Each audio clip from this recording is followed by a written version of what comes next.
2 mois ou 3 mois que nous avions commencé notre enseignement sur les fêtes de l'Éternel, donc les différentes fêtes de l'Éternel. Je vais donc me permettre de rappeler les différentes fêtes que nous avions déjà abordées. Nous avions abordé la fête de Pâques, nous avions abordé la fête des prémices, nous avons abordé la fête de la gerbe agitée, nous avons abordé la fête, si je ne me trompe pas, ça devrait être la fête des moissons. Donc, et nous sommes là maintenant en train de parler sur la fête des trompettes. Donc, c'est la fête que nous sommes en train d'aborder maintenant. Donc, c'est la fête des trompettes. Et je vous avais dit que toutes les fêtes de l'Éternel, pour les bien-aimés qui nous ont rejoints dans le groupe aujourd'hui, nous sommes dans le livre de Lévitique, dans son chapitre 23. Donc, toutes les fêtes que nous énumérons sont dans le livre de Lévitique, dans son chapitre 3. Donc, je disais que j'ai démontré que toutes les fêtes ne se fêtent pas physiquement. Il n'y a pas de cérémonie pour toutes les fêtes de l'Éternel. Je vous ai fait remarquer que la fête de Pâques a une portée spirituelle et prophétique des Écritures. Donc aujourd'hui, quelqu'un ne peut pas fêter la fête de Pâques. Voyez-vous? Donc si vous vous réunissez dans une salle ou dans une assemblée pour dire que nous sommes en train de célébrer la Pâques, c'est que vous n'avez pas compris les Écritures. Parce que toutes les fêtes de l'Éternel ont une portée spirituelle et ont une portée prophétique. De la même manière, dans la foulée, parce que vous allez voir que ce qu'on appelle la fête de Noël n'est pas la fête de l'Éternel. Ce n'est pas une fête recommandée par la Bible. Il en est de même de ce qu'on appelle la fête de la bonne année. Ça aussi, ce n'est pas une fête de l'Éternel. Donc, l'Éternel et Dieu a ses propres fêtes et Dieu a l'explication de ses propres fêtes. Voilà pourquoi je vous ai répété. La première fête, c'est la fête de la Pâque.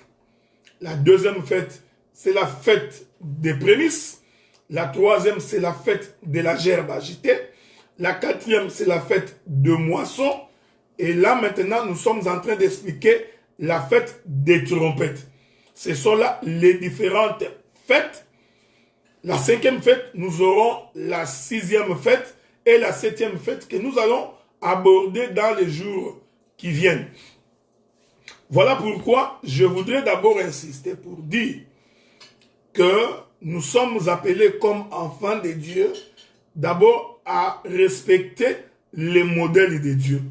Si quelqu'un n'a pas le respect du modèle de Dieu, c'est qu'il n'a pas compris Dieu. Pour que tu marches selon la voie de Dieu, pour que tu marches selon les chemins de Dieu, pour que tu puisses bénéficier de la main de Dieu, il faut d'abord que tu apprennes à respecter les modèles de Dieu, que tu apprennes à respecter les commandements de Dieu, que tu apprennes à respecter les prescriptions de l'Éternel. Donc, celui qui aime Dieu fait passer d'abord l'œuvre de Dieu en premier.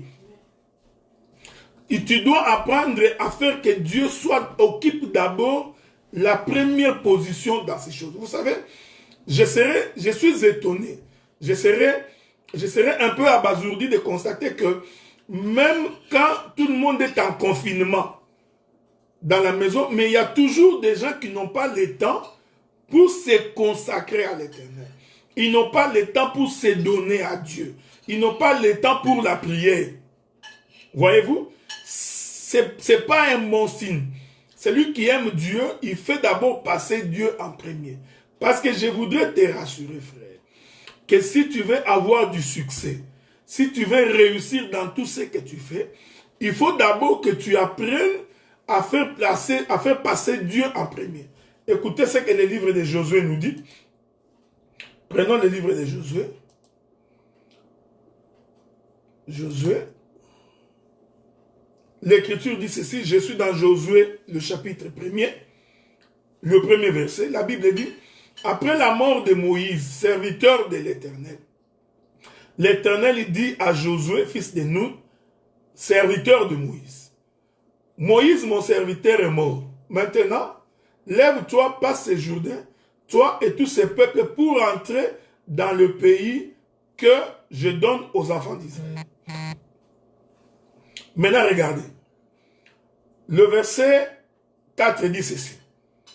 Vous aurez pour territoire depuis le désert et le Liban jusqu'au grand fleuve, le pays de l'Euphrate et tous les pays des Étiens, jusqu'à la grande mer vers le soleil couchant. Nul ne tiendra devant toi tant que tu vivras. Je serai avec toi comme j'ai été avec Moïse, et je ne te délaisserai point et je ne t'abandonnerai point. Donc, pour que personne ne puisse se tenir au-devant de toi, pour que personne ne puisse te résister, il faut que l'Éternel soit avec toi. Donc, si l'Éternel n'est pas avec toi, tu es donc la proie de l'ennemi. C'est pourquoi tu es tout le temps sous les oppressions du monde satanique, tu es sous l'oppression du monde diabolique, tu es sous des mauvaises influences maléfiques. Voilà pourquoi, même dans ta marche, même dans ta décision, même dans tes choix, comme tu es sous l'influence de pouvoirs maléfiques, même tes choix sont mauvais. Tu vas commencer une entreprise, tu commences une activité, à un moment donné, tu sens que tu es bloqué. Pourquoi? Parce que comme tu n'as pas Dieu avec toi, comme tu ne prends pas Dieu au sérieux, comme tu ne fais pas de Dieu ton ami, voilà pourquoi même quand tu prends des décisions et que tu entreprends des projets, à un moment donné, tu es bloqué. Pourquoi? Parce que ces décisions ou ces projets, tu les as pris sous influence des mondes maléfiques. C'est pourquoi il y a une écriture qui dit « Fais de l'Éternel tes délices, alors il te donnera tout ce que tu voudras. » Est-ce que vous comprenez ça? Donc quand quelqu'un fait de l'Éternel ses délices, c'est-à-dire que l'Éternel devient ton chouchou, hein? L'Éternel devient celui que tu aimes plus, alors la Bible dit que tout ce que tu voudras, l'Éternel te l'accordera. Est-ce que vous comprenez?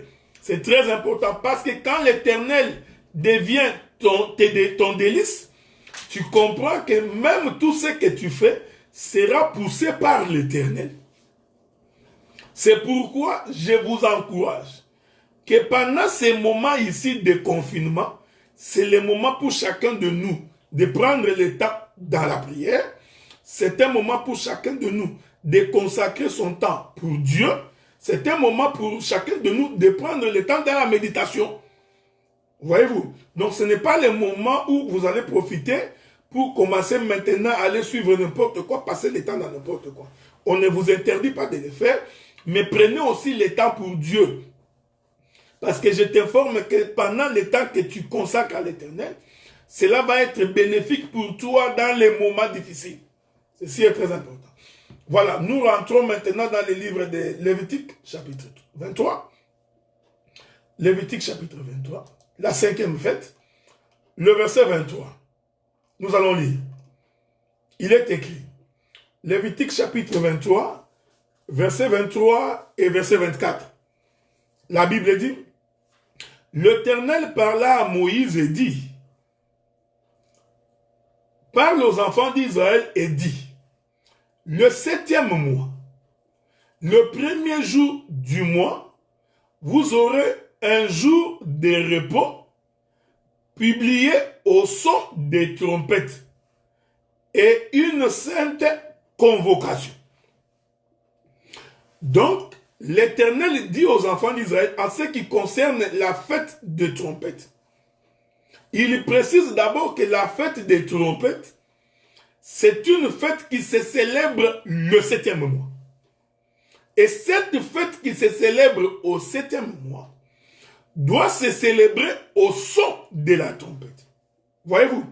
Donc, on doit sonner de la trompette pour que le peuple entre dans la fête des trompettes. Et cette fête doit se célébrer le 7e mois. Nous avons lu avec vous Lévitique 23-24. parle aux enfants d'Israël et dit le 7e mois, le premier jour du mois, vous aurez un jour de repos. Donc, la fête des trompettes veut dire les repos. Suivez-moi attentivement. Je répète ça bien.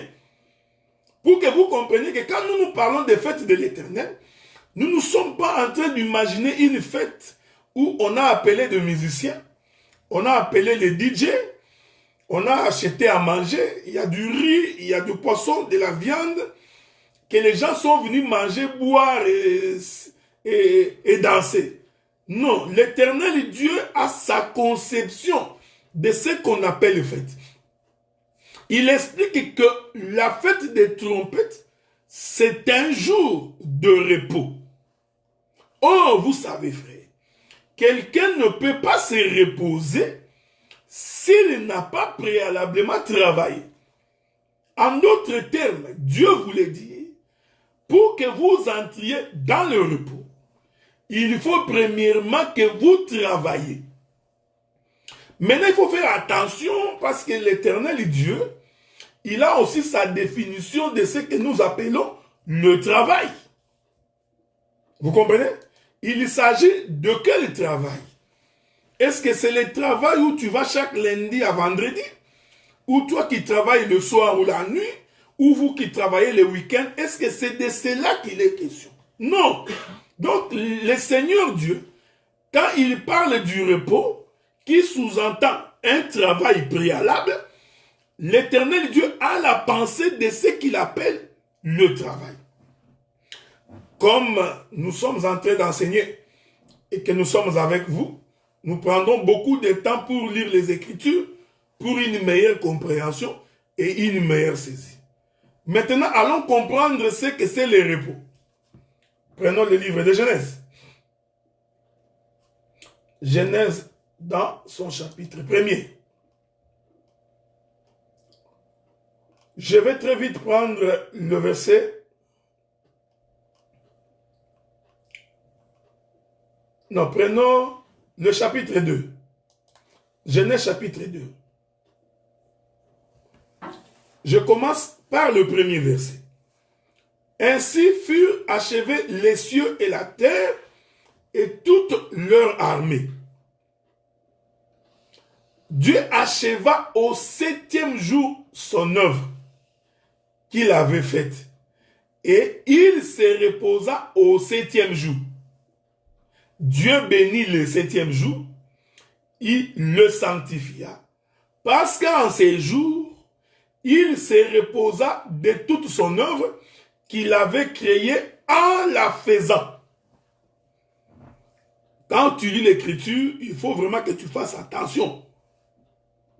L'Éternel Dieu crée en 6 jours, et le 7e jour, Dieu se repose. Donc, le 7e jour, c'est un repos. En d'autres termes, par rapport au livre de Lévitique chapitre 23, verset 23 au verset 24, le 7e jour, c'est la fête des trompettes. Est-ce que vous me suivez? Je vais répéter ça calmement pour que pour que la connaissance ne puisse pas t'échapper. Dieu travaille en 6 jours. Nous avons lu dans le livre de Genèse. Le 7e jour, il se reposa. Donc, nous comprenons que le 7e jour, c'est le repos. Voilà pourquoi dans Lévitique chapitre 23, verset 23, Dieu demande à Moïse de dire aux enfants d'Israël que le 7e mois, voyez-vous frère, Dieu reprend le terme 7, le chiffre 7.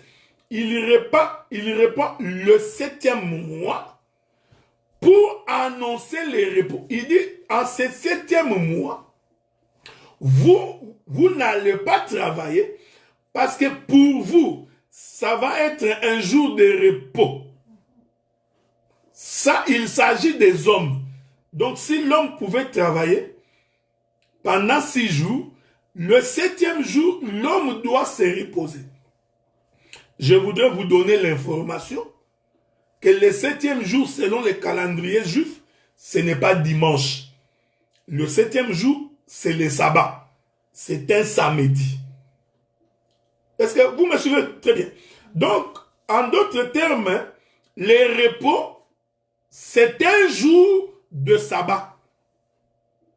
Or, le jour de sabbat, c'est le 7e jour de la semaine. Parce que chez les Juifs, les jours commencent par dimanche, lundi, mardi, mercredi, jeudi, vendredi. 6 jours. Le 7e jour, chez les Juifs, c'est un samedi. C'est ça qu'on appelle le sabbat. Donc, le sabbat, c'est un repos. Le sabbat, c'est la fête des trompettes. Cela suppose que l'homme travaille d'abord et il va se reposer le 7e jour. Donc, pour lui, le repos, c'est toute une fête. C'est la réjouissance. Est-ce que vous remarquez cette chose? C'est pourquoi l'Éternel Dieu, pour expliquer la pensée céleste, il va donc créer le monde en 6 jours, en travaillant, mais le 7e jour, Dieu lui se repose. Je voudrais ici que vous me suiviez attentivement, parce que techniquement, Dieu n'a pas besoin de repos. Parce que Dieu n'est pas un homme pour qu'ayant travaillé, qu'il soit fatigué. Non. Donc, quand Dieu, la Bible dit que Dieu se reposa le 7e jour, ici, il faut faire attention parce que le repos de Dieu, c'est toute une prophétie. Le repos de Dieu, c'est tout un langage. Parce que Dieu, lui, n'a pas besoin de repos.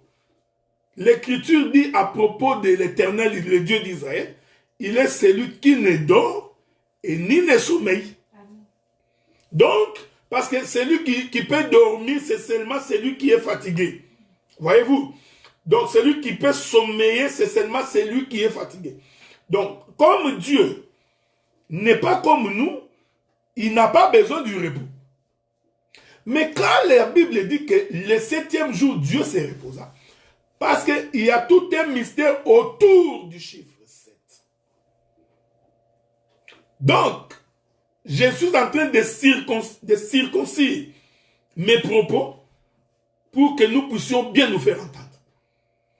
La fête des trompettes, c'est la fête des repos. Et cette fête, elle s'obtient, ou bien cette fête est déclarée au son de la trompette. Donc, il faut sonner la trompette pour que les gens rentrent dans le repos. Je répète ça, frère. Donc, tu ne peux pas entrer dans le repos si on ne sonne pas la trompette. Donc, c'est la trompette qui te fait entrer dans le 7e jour. Je rentre dans Lévitique chapitre 23-23. Parce que c'est là-bas qu'il faut bien voir ça. Lévitique 23-23.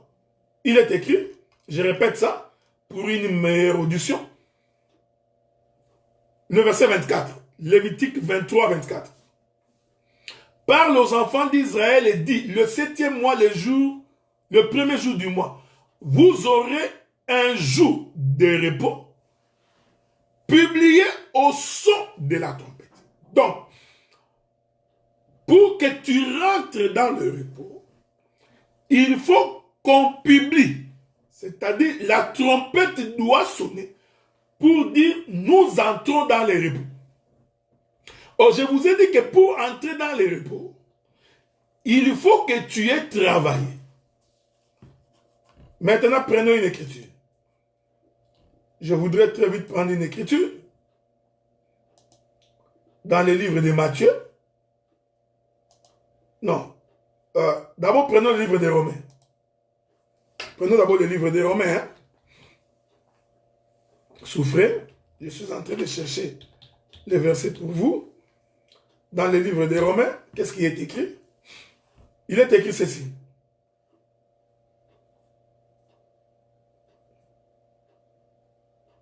Je suis en train de chercher cette écriture. Voilà. Romains, chapitre 6, verset 23.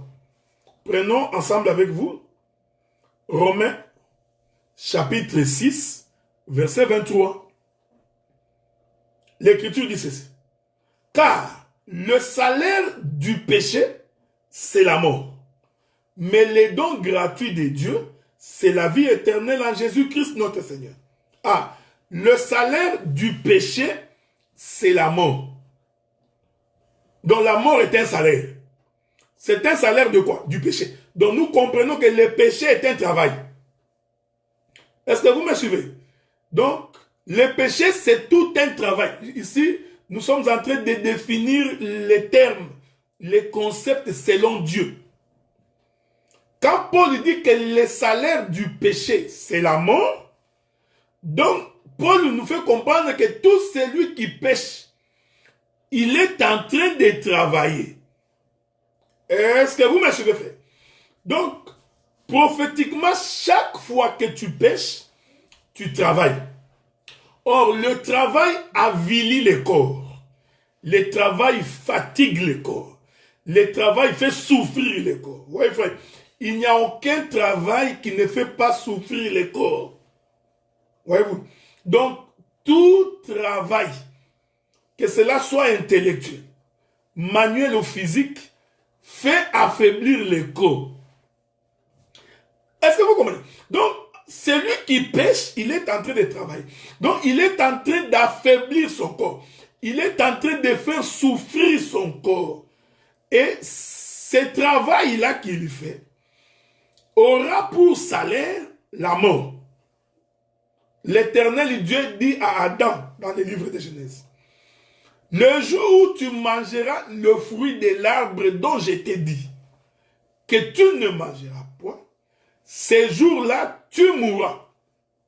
Donc, nous comprenons que manger le fruit, c'est un travail. Est-ce que vous comprenez, frère? C'est pourquoi ici, il ne faut pas aller réfléchir que tu vois le fruit, c'est une pomme qu'on doit cueillir d'un arbre. Non, non, non. Ça, c'est tu n'as pas compris la prophétie. Dieu dit à Adam, le jour où tu mangeras le fruit de l'arbre dont je t'ai interdit de manger, tu mourras. En d'autres termes, tu auras ton salaire. Le jour où tu mangeras, ton salaire va être la mort. Maintenant, Paul nous explique maintenant, il dit en réalité, la mort est le salaire du péché. Donc, quand Adam et Ève ont mangé le fruit, cela veut dire en d'autres termes, ils ont travaillé. Or, le travail ici, c'est qu'ils ont péché. Voilà pourquoi Dieu leur a dit, vous mourrez le jour où vous en mangerez. Est-ce que vous comprenez? Je continue. Je me répète pour que vous compreniez très bien. Donc, c'est lui qui pêche et travaille. Donc, c'est lui qui travaille, il a besoin du repos. Donc, l'Éternel Dieu, en créant le 7e jour, Dieu prévoyait déjà le repos de l'homme. C'est pourquoi l'écriture que j'ai lue avec vous, dans Genèse, je vais rentrer là-bas. Dans Genèse chapitre 2. Genèse chapitre 2. Regardez cette écriture que j'ai lue avec vous. Genèse chapitre 2, le verset 3. Dieu bénit le 7e jour.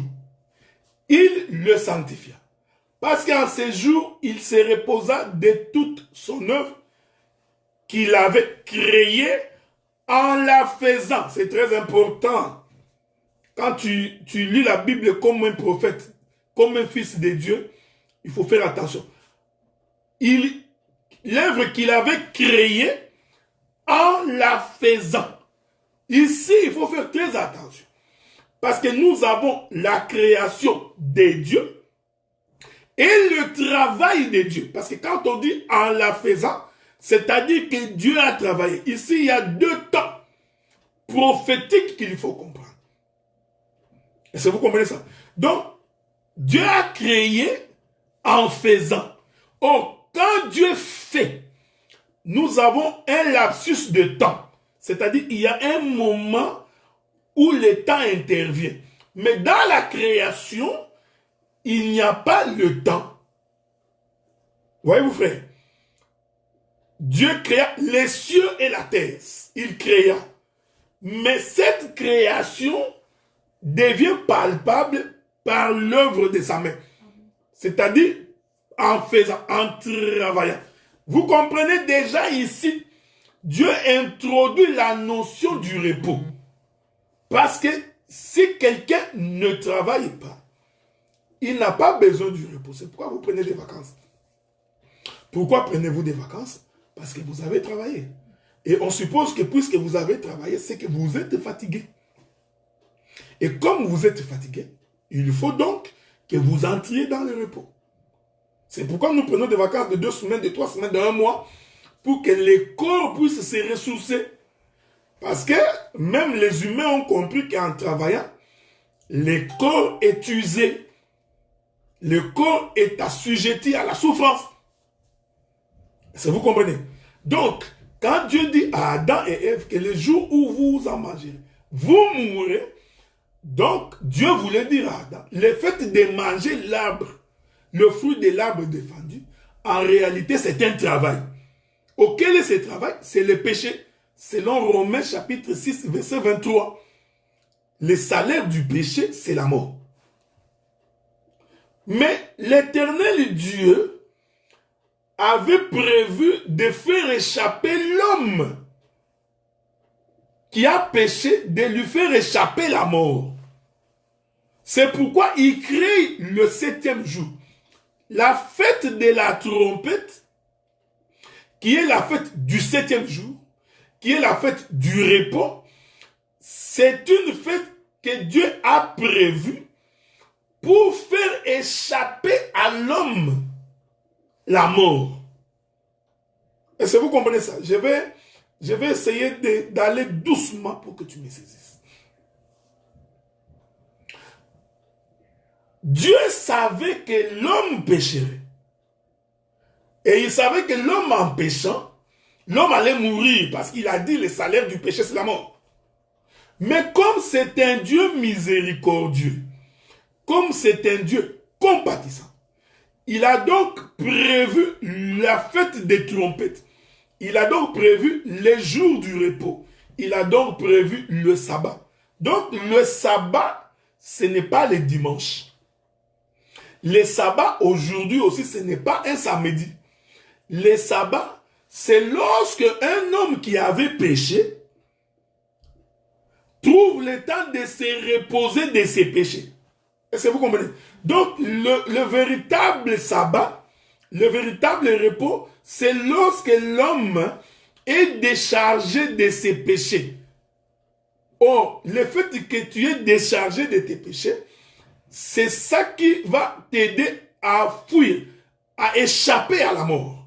Donc, le 7e jour, c'est lui qui te fait échapper la mort. C'est lui qui t'aide à ne pas mourir. Mais pour que tu rentres dans ces repos, c'est là où est mon problème.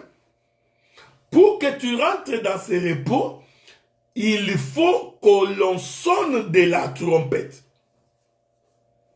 Donc pour que tu échappes à la mort, il faut que la trompette, parce qu'on ne peut pas entrer dans ces jours sans qu'on sonne la trompette. Voyez-vous, frère?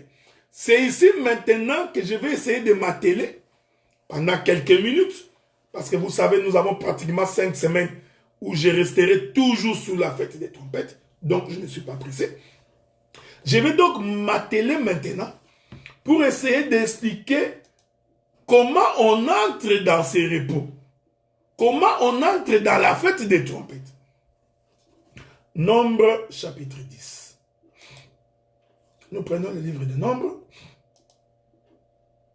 chapitre 10. La Bible dit, premier verset, l'Éternel parla à Moïse et dit, fais-toi 2 trompettes d'argent, tu les feras d'argent battu, elles te serviront pour la convocation de l'assemblée et pour le départ de camp. Quand on en sonnera, toute l'assemblée se réunira auprès de toi à l'entrée de la tente d'assignation. Et si l'on sonne que d'une trompette, le prince des milliers d'Israël se réuniront auprès de toi. Quand vous sonnerez avec éclat, ceux qui camperont à l'Orient partiront. Et quand vous sonnerez avec éclat, pour la seconde fois, ceux qui campent au midi partiront. Et on sonnera avec éclat pour le départ. Verset 7. Vous sonnerez aussi pour convoquer l'assemblée, mais vous ne sonnerez pas avec éclat. La fête des trompettes, qui est le repos, qui est le sabbat, tu ne peux pas entrer dans cette fête si préalablement on ne sonne pas de la trompette. Et Moïse, Dieu a dit à Moïse, tu feras 2 trompettes d'argent. Nous aurons une trompette que l'on sonnera sans éclat pour convoquer le peuple. Et nous avons la deuxième trompette qu'on sonnera avec éclat pour que le peuple se mette en marche. Voyez-vous, pour que le peuple quitte là où il est, afin d'entrer dans les repos. La première trompette, c'est la trompette du rassemblement. La deuxième trompette, c'est la trompette du départ. Donc, nous comprenons pourquoi l'Éternel Dieu, pendant la création, il crée l'homme en dernier. Il crée l'homme le 6e jour. Et vous allez remarquer que l'homme a péché aussi le 6e jour. Parce que si l'homme ne pêche pas le 6e jour, il ne peut pas entrer dans le repos qui est le 7e jour. Est-ce que vous comprenez? C'est pourquoi ici, je vous dis de faire attention. Parce que les jours ici de Genèse, ce ne sont pas des jours comme nos jours. Un jour à 24 heures, non. Ou un jour à 12 heures, non. Tu ne comptes pas les heures comme ça. Les jours de l'Éternel dans la création, ce sont des jours prophétiques. Ces jours-là sont des jours kilométriques. Ce sont des temps. Ça peut prendre plusieurs années. Mais pour Dieu, c'est un jour. Souvenez-vous dans les livres de Pierre. Je vais également lire ça pour vous. Parce que je vous dis que nous faisons beaucoup de lectures. Ok? On va lire une écriture dans les livres de Pierre. Si je peux vous trouver cette écriture-là, avec votre permission. Dans les livres de Pierre, il est écrit ceci. Allons très vite. Bon.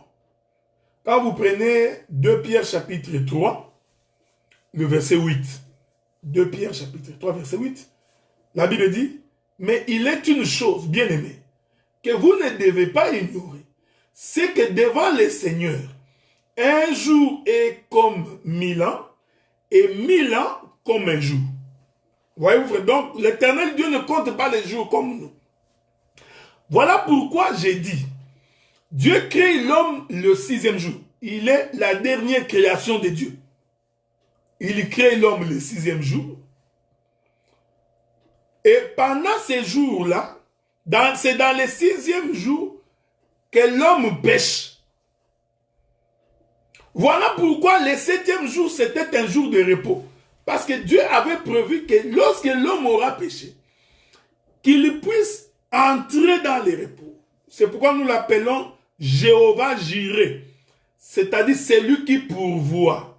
Vous savez ce que je n'aime pas beaucoup avec les gens. Quelqu'un, pour comprendre que Dieu est Jéhovah Jireh, lui c'est seulement quand il s'agit de la nourriture.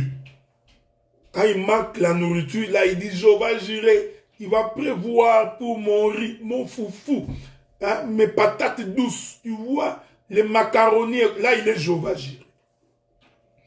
Quand tu manques l'argent, là tu vois qu'il est Jéhovah Jireh. Non. Jéhovah Jireh, c'est l'Éternel Dieu qui pourvoit. C'est aussi celui qui a pourvu que les jours où tu tomberas, que tu trouves une voie de sortie.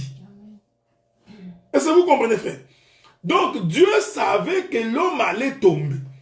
L'homme savait que l'homme se retrouverait dans un état de péché. Dieu le savait parce que la Bible dit il est celui qui connaît la fin de la chose déjà à son commencement.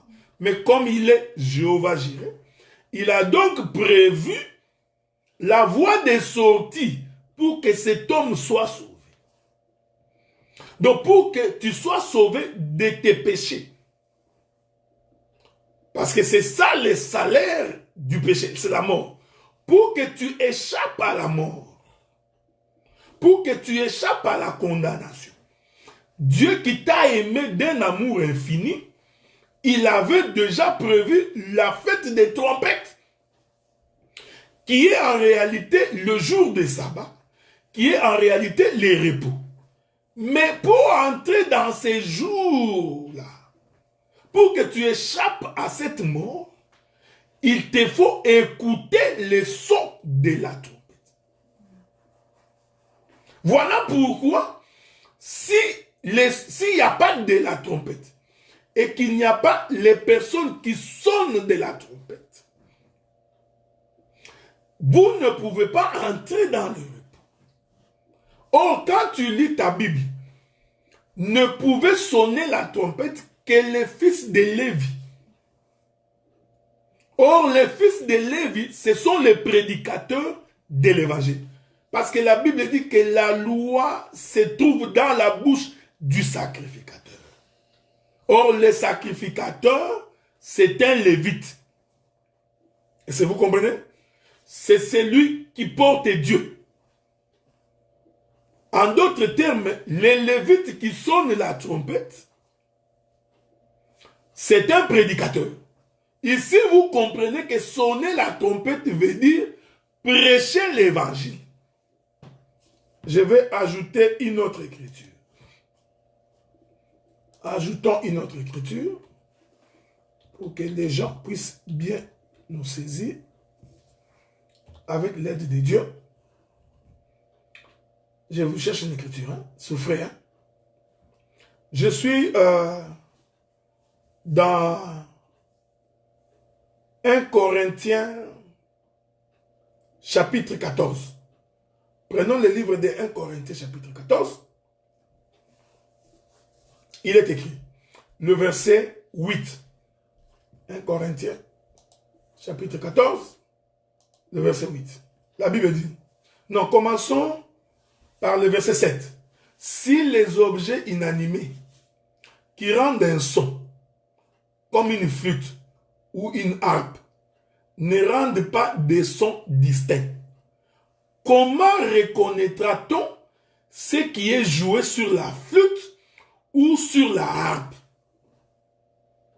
Et si la trompette rend un son confus, qui se préparera au combat?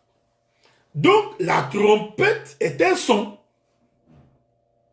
La trompette parle, la trompette prépare les hommes à écouter. C'est pourquoi Paul dit, si le son de la trompette est confus, il n'y a pas moyen que nous puissions nous préparer au combat. Donc, il faut que le son de la trompette soit clair, que le message soit bien entendu. Est-ce que vous comprenez, frère? Afin que nous nous préparions à sortir, que nous nous préparions au combat. C'est pourquoi, lorsque la trompette est mal sonnée et que le son de la trompette est confus, le peuple est dans la confusion. Or, la confusion ici, c'est le péché. Donc, quand dans une église, on ne sait pas distinguer ce qui est bien de ce qui est mal, on ne peut pas faire la différence de ce qui est mauvais de ce qui est bien, cela veut dire que celui qui sonne la trompette avec une grande confusion. Voilà pourquoi le peuple ne peut pas se rassembler. Donc, comme celui qui a travaillé, c'est-à-dire celui qui a péché, il a besoin du repos, et que pour entrer dans le repos, il faut que l'on sonne de la trompette. Ainsi, la trompette doit dire au pécheur d'abandonner le péché pour entrer dans le repos. C'est ça la mission du ministre, c'est ça la mission de l'évangile. Nous sonnons la trompette pour que l'homme entre dans le repos. Or, pour que l'homme entre dans le repos, il faut qu'il soit déchargé de ses péchés. Donc, la trompette que l'on sonne, qui te permet d'entrer dans la fête des trompettes, c'est une trompette qui doit te dire d'abandonner les péchés. C'est une trompette qui doit te dire de te débarrasser de ton fardeau, de te débarrasser de tes charges. Est-ce que vous comprenez? C'est pourquoi la prédication, premièrement, doit amener les hommes comme les femmes à abandonner la vie du péché. Nous sommes étonnés aujourd'hui. Je dis même que la prédication, le moteur principal de l'évangile, c'est la sanctification, la purification, l'abandon du péché. Alors nous sommes un peu étonnés de constater aujourd'hui que vous trouverez dans les églises, on passe le temps à expliquer aux gens comment ils vont avoir beaucoup de maisons, comment ils vont devenir riches sur cette terre. On passe le temps à dire aux gens comment faire du business. Pire encore, on commence à apprendre aux gens comment se tenir sur les lits conjugales. Ça, c'est dans l'église. Hein? Donc, tu trouves un pasteur dans l'église qui commence à donner les cours de sexologie dans l'église du Seigneur. D'autres donnent les cours de morale. Ils donnent les cours de social. Il explique comment on prend les métros, comment prendre les bus dans l'église du Seigneur. Voyez-vous? Donc, c'est un son confus. Ça, c'est pourquoi les gens n'entrent pas dans le repos. Voyez-vous, frère? Donc, on apprend aux gens comment faire la magouille. Lui-même, le pasteur est magouilleur. Il est dans la mafia, dans la magouille, dans la malhonnêteté. Tu vois? C'est un son confus. Voilà pourquoi les hommes restent dans les péchés. C'est pourquoi aujourd'hui, les gens sont étonnés de dire comment est-ce que ces gens disent qu'ils prient le Seigneur, mais ils se méconduisent tout le temps. Ils sont toujours dans les péchés. Vous trouvez des gens qui passent leur temps dans des bars, dans la débauche, qui passent leur temps dans des boîtes de nuit, dans l'ivrognerie, dans les désirs de la chair. Voyez-vous, nous comprenons que la trompette est mal sonnée. Le son est confus. Voilà pourquoi le peuple ne vient pas au rassemblement. Voilà pourquoi le peuple ne quitte pas le tas du péché. Le peuple n'entre pas dans le repos. Est-ce que vous comprenez ça, frère? Donc, la fête de la trompette, c'est entrer dans le repos. Mais tu ne peux pas entrer dans le repos si il n'y a pas de prédicateurs. Et les prédicateurs doivent être d'abord des gens que Dieu a mis à part. C'est pourquoi lorsque Israël est entré dans les territoires de Canaan, l'Éternel Dieu dit à Moïse, tu me mettras à part Lévi, parce qu'il sera à mon service. Je ne sais pas si je peux vous trouver cette écriture-là. Souffrez, je vais courir pour voir si je peux vous trouver cette écriture avec l'aide du Seigneur. La Bible dit, je crois que c'est dans les livres de...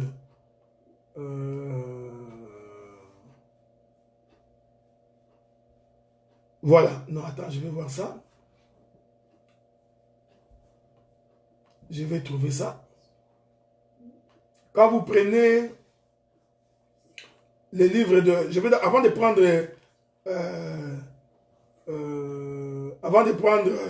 les livres d'Exode, laissez-moi prendre une écriture quelque part. Prenons le livre d'Exode. Exode dit ceci. À propos d'Aaron. Nous sommes dans Exode, chapitre 28, premier verset. Exode 28, premier verset. Nous allons finir dans 5 minutes pour aujourd'hui, parce que nous continuons le dimanche prochain. Il est écrit, fais approcher de toi Aaron ton frère et ses fils. Prends-les parmi les enfants d'Israël pour les consacrer à mon service dans les sacerdoces. Aaron et les fils d'Aaron, Nadab, Abihu, Éléazar et Itamar. Voyez-vous? Donc, dans la tribu, dans toutes les tribus d'Israël, Dieu, je m'excuse, Dieu s'est choisi Lévi. Il s'est choisi la tribu de Lévi pour que la tribu de Lévi soit une tribu à part, pour que cette tribu soit au service de l'Éternel. Prenons le livre de Nombre. Nombre chapitre 3, verset 6.